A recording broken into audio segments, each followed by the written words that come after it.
네. 우리가 히브리서에 대해서 어제 1 장을 다뤘고 오늘은 2 장을 다루려고 합니다. 저희가 내일 주일 큐티 본문이 2장 말미부터 3장 초반부기 때문에 2장 말미까지는 오늘 간략하게 제가 다루고 3장 초반부에 대해서는 다음 주 월요일 날 함께 큐티할 때 제가 살짝 부연 설명을 하면서 지나가려고 생각을 하고 있습니다. 이게 히브리서가 설교문이었다라는 사실을 기억하셔야 돼요. 사람이 설교를 하면 그 이유가 있지 않습니까? 그리고 그 구조가 있습니다. 이 설교문이 어떻게 시작하는지 어떻게 이루어지는지에 대해서 우리가 몇 가지 이거는 오늘 본문이라기보단 배경이니까 몇 가지 제가 부연 설명을 하고 이해를 좀 도우려고 합니다. 먼저 히브리서의 그 시작은 신앙 고백으로 시작했습니다. 어제 제가 이야기 드렸죠. 히브리서의 마지막은 서로를 향한 기도와 축복으로 끝납니다.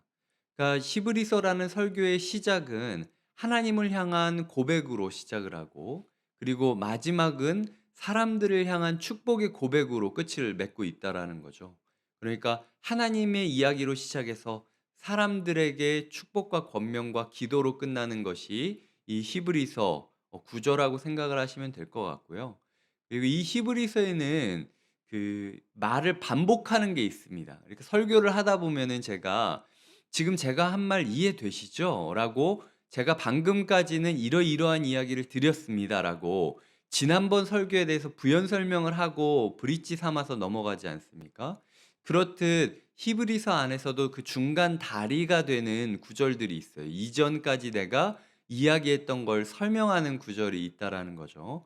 그리고 경고가 있습니다. 지금 내가 예수 그리스도가 가장 뛰어나고 예수 그리스도만 의지해야 된다라고 이야기를 하고 있는데, 만약 예수 그리스도를 의지하지 못하면은 이렇습니다. 이렇습니다. 이렇게 됩니다. 정말 죽어요라고 히브리서 본문 안에서 5번이나 경고를 합니다. 예수 그리스도가 제일 우월하다고 느끼지 않으면은 인생이 망합니다라고 "제발 그렇게 사지 마십시오."라고 5번 경고를 하는데, 오늘 그 경고의 첫 번째 경고입니다.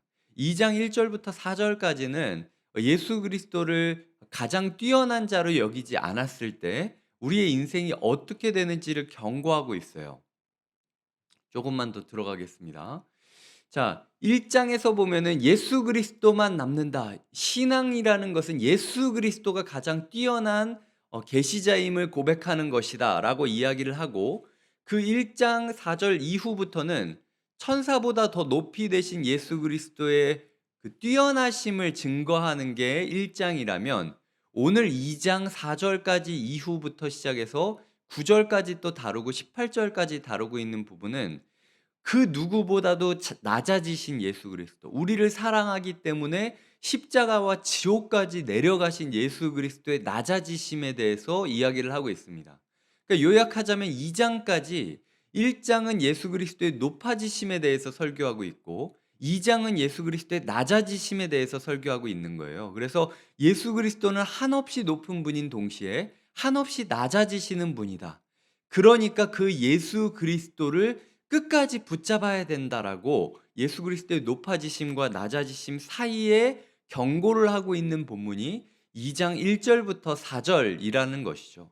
그러니까 우리가 이 설교를 들을 때 이 설교문 가운데 기억해야 될 가장 중요한 구절이 있다면 2장 1 절부터 4 절까지의 얘기를 이 설교자가 하고 있는 거구나라고 생각을 하시면서 말씀을 읽으시면 된다라고 하는 겁니다. 그렇기 때문에 2장 1 절이 "그러므로"라고 이야기를 하고 있죠. 자, 예수 그리스도의 높아지심에 대해서 내가 주구장창 이야기하고 끝나는 게 아니라 예수 그리스도를 우리가 배운다면 반드시 "그러므로" 무언가 반응하는 게 필요하다라는 겁니다. 예수 그리스도에 대해서 우리가 받아들였음에도 불구하고 아무런 삶의 변화가 있지 않다면 그것은 무언가 잘못된 부분이다라고 지금 이 설교자가 말하고 있다라는 거죠. 이 예수 그리스도라는 분기점을 봤을 때 사람들이 예수 그리스도를 따르든지 아니면은 예수 그리스도를 거부하든지 둘 중에 하나였습니다. 우리가 예수 그리스도의 가장 우월하심, 예수 그리스도가 사랑으로 인하여 가장 낮아지심을 배웠음에도 불구하고 우리가 예수 그리스도를 따르지 않는다면 그럼 반대로 말하자면 예수 그리스도를 역행하고 있다라는 말이랑 똑같다라는 것이죠. 이 1 절의 유념함으로라는 이 부사는 더욱 넘치도록이라는 의미에서 이게 붙어지고 있습니다. 그러니까 유념이라는 것은 들은 것을 더욱 듣고 더욱 듣자라고 강조에 강조를 하고 있다라는 겁니다. 이 흘려 떠내려가지 않다라는 것을 생각해 보신다면 이 흘러 떠내려간다라는 단어가 두 가지 의미로 사용되고 있는데, 하나는 이 항해를 할 때 물살에 이끌려서 완전히 표류하는 모습을 뜻하는 거고, 두 번째로는 흘려 떠내려가다라는 뜻이 이 반지가, 결혼 반지가 손에서 이렇게 싹 빠질 때의 모습을 흘려 떠내려간다라는 이 동사를 사용해서 설명하곤 했다고 해요.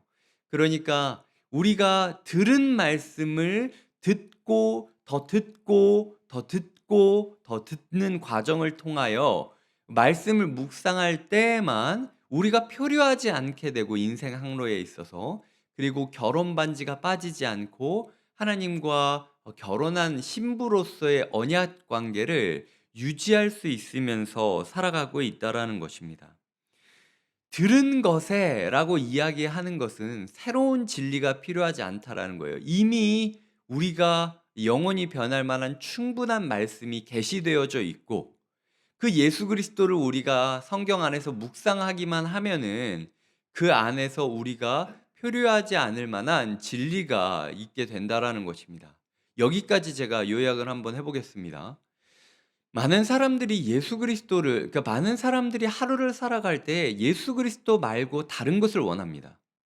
그러니까 내가 뭔가 기도를 할 때 짜릿한 경험이 온다든지, 아니면은 이유를 알 수 없는 막연한 기대감이 생긴다든지, 아니면 오늘 기도 가운데 이유 없을 눈물이 생긴다든지, 아니면 마음이 평안해진다든지. 그런데 생각을 해보면 우리가 슬픈 영화나 드라마를 보거나 아니면 3일 밤낮을 푹 자기만 해도 우리가 원하는 그 모습이 쉽게 구현될 수 있어요. 그러니까 우리가 오늘 이 자리에서 구하는 것들이 때로는 아무리 신령해 보인다고 할지라도 예수 그리스도를 우리가 씹고 맛보고 경험하려는 그 마음을 갖는 것이 아니라, 우리 마음 가운데 정말로 후 불면 날아갈 정도로 하루하루 가벼운 위태로운 은혜를 구하고 있는 것으로 우리의 신앙, 우리의 하루를 허비하고 있을 수도 있다라는 것이죠. 지금 이 설교자는 집요하다 싶을 정도로 이야기를 하고 있습니다. 나는 예수 그리스도를 세상에서 가장 뛰어난 존재다라고 믿는다. 우리 사이에 통성명은 필요 없지 않냐? 예수 그리스도라는 이름 하나만으로 너와 나는 함께 말씀을 나눌 수 있지 않겠니?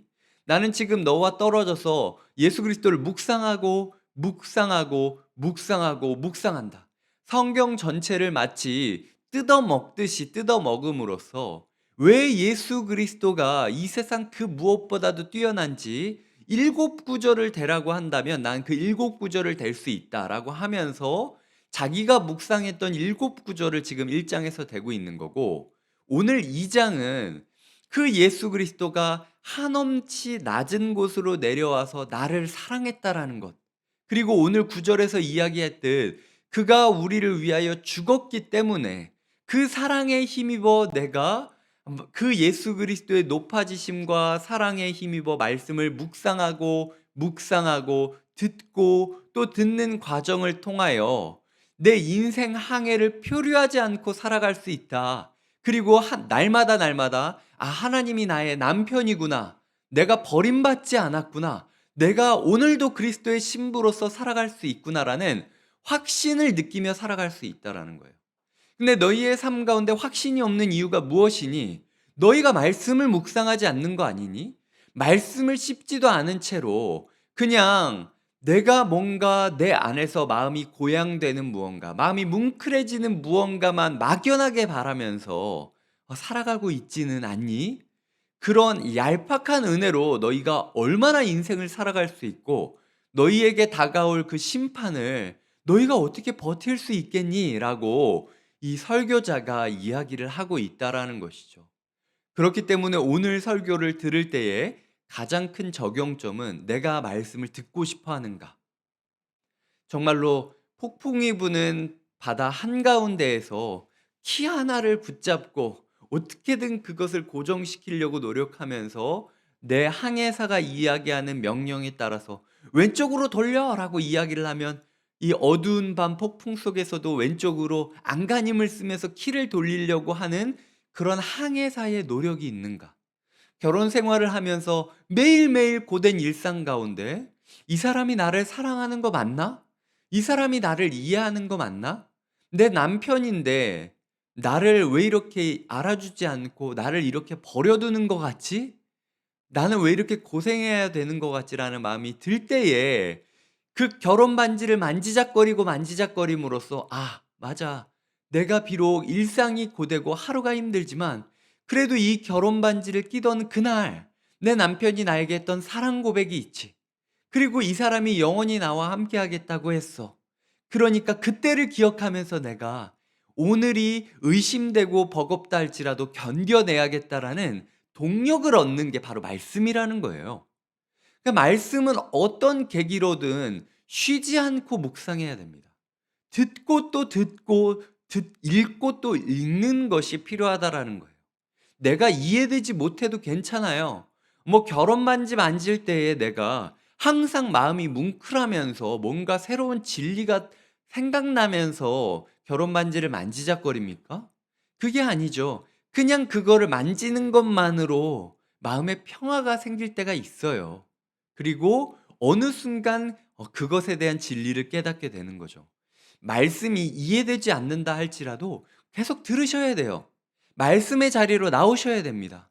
그게 우리를 표류하지 않게 만들어주는 유일한 길이라는 거예요. 제가 꼭 저의 설교만 들어야 인생의 해답이 있다라는 거 아닙니다. 하나님께서 우리에게 성경책을 주셨잖아요. 그리고 우리가 그리스도 중심적 성경 읽기를 하겠다라고 지금 연초부터 결단을 했잖아요. 그러면 뭐 결혼 반지를 만지라고 해서 우리가 뭐 24시간 이것만 만지고 설거지도 못하고 막 설거지도 이렇게 해야 되고 뭐 밥도 이렇게 해야 되고 이런 거 아니지 않습니까? 그냥 생각났을 때 만지는 거예요. 그리스도 중심적 성경 읽기가 어제까지 실패했다 할지라도 오늘 다시 도전하는 거고, 그리고 요번 주 다시 실패했다고 할지라도 주보에 지금 저희가 범위를 써드리고 있지 않습니까? 생각나는 그날 내가 그 흐름에 다시 동참하고 동참하고 동참하는 용기를 갖는 것이 오늘 본문이 이야기하는 더욱 유념함으로 그리스도에게 우리의 키를 맡기는 모습이 바로 이 2장 1 절부터 4 절까지 나타나는 경고라는 거죠. 이게 경고라는 것을 기억하셔야 됩니다. 니네 말씀 듣고 또 듣지 않으면 묵상하고 또 묵상하지 않으면은 인생 떠내려간다. 라고 경고하고 있다라는 거죠.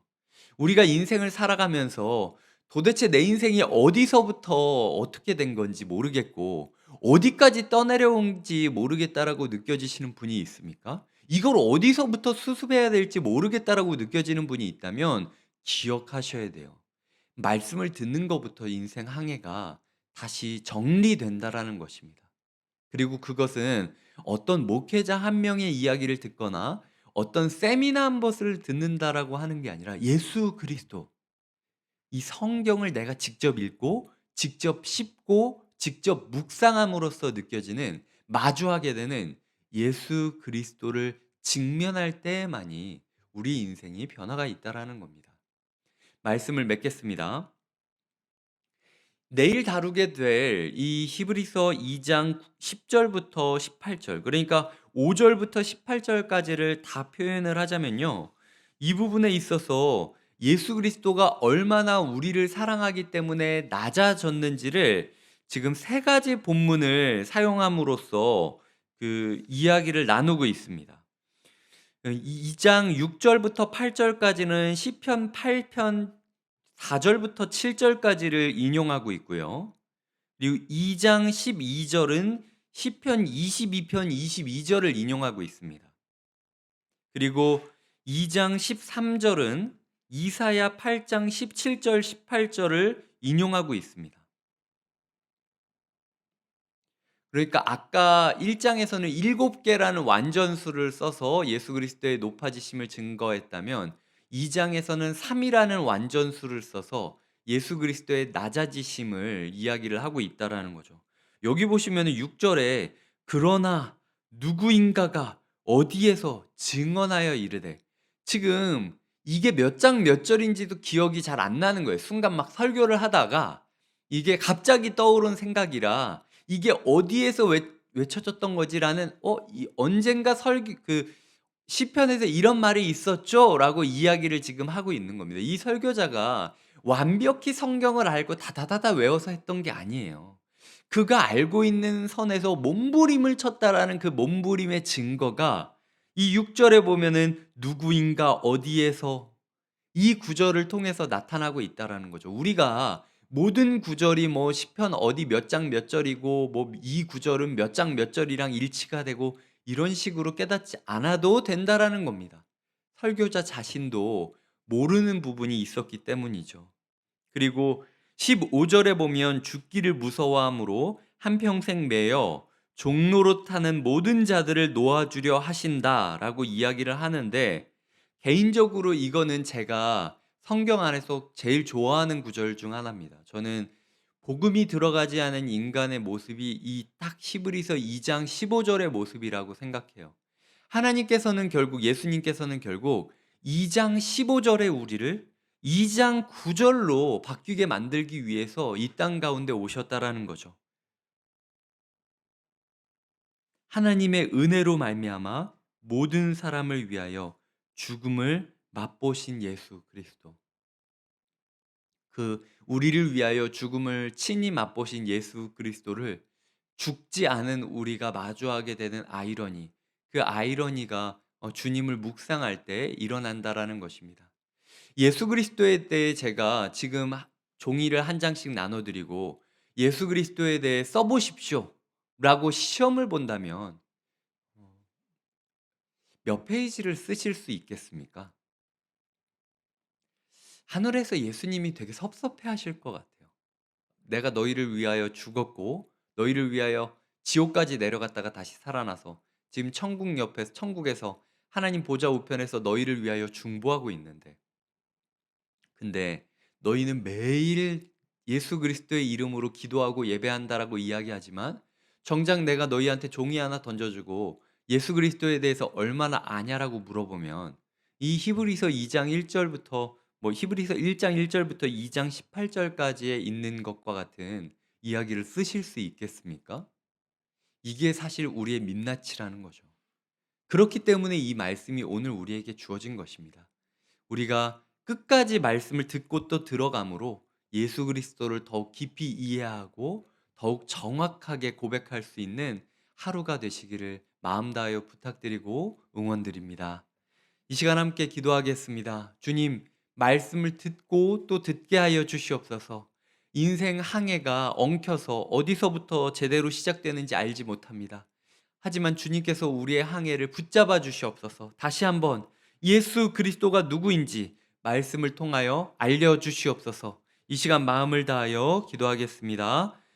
하나님 아버지, 감사드립니다. 주님, 우리의 마음 가운데 예수 그리스도를 배워가는 그 열망이 있게 하여 주시옵소서.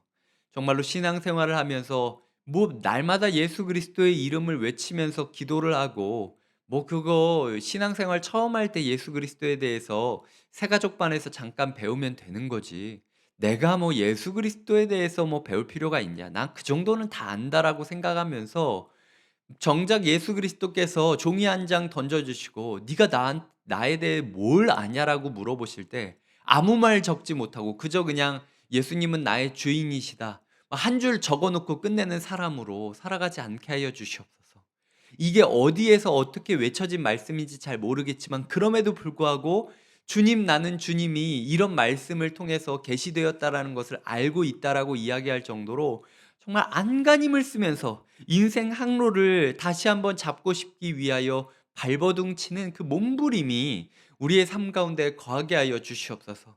그리하여 이 새벽에 말씀을 듣기 위하여 나온 한 분 한 분의 마음과 영혼을 주님께서 위로하여 주시고 예수 그리스도의 사랑을 알려 주시며 나아가 예수 그리스도 앞에 나오는 한 사람 한 사람이 모두 예수 그리스도를 주로 고백하고 풍성한 고백으로 예수 그리스도를 노래할 수 있도록 주님께서 붙잡아 주시옵소서. 하나님 아버지, 그리하여 우리가 흘려 떠내려가지 않게 하여 주시옵소서. 예수 그리스도와 결혼한 사람이라는 그 사실을 회의감 가운데 흔들리지 않게 하여 주시옵소서. 주님과 견고한 결혼 생활을 유지하게 하여 주시고 인생 항로의 방향이 올바로 설정되게 하여 주시옵소서. 예수님의 이름으로 기도드립니다. 아멘.